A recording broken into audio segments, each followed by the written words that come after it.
আমাদের কুয়াকাটা একটা মাছ পাওয়া যায়, পৃথিবীর কোথাও এটা পাওয়া যায় না, পৃথিবীর কোথাও না, বাংলাদেশ তো দূরের কথা।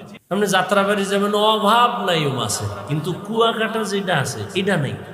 বহুত খুঁজছি, যাত্রাবাড়ি নেই, ওটা আসি না। হয় আমাদের এলাকায় অল্প কিছু খালের মধ্যে, সমুদ্রে না।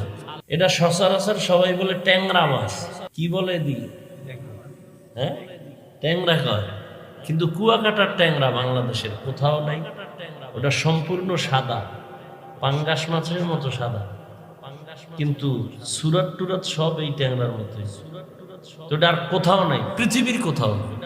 আল্লাহ পাক এক এক এলাকায় একটা বৈশিষ্ট্য রেখেছেন, অন্য এলাকায় এটা নাই, অন্য কিছু আছে যেটা আমাদের ওখানে নেই। আমাদের কুয়াকাটা সমুদ্রের পারে একটা বাগান ছিল, এখন নাই, দেশে যাই কম, সমুদ্রে ভেঙে নিয়ে গেছে।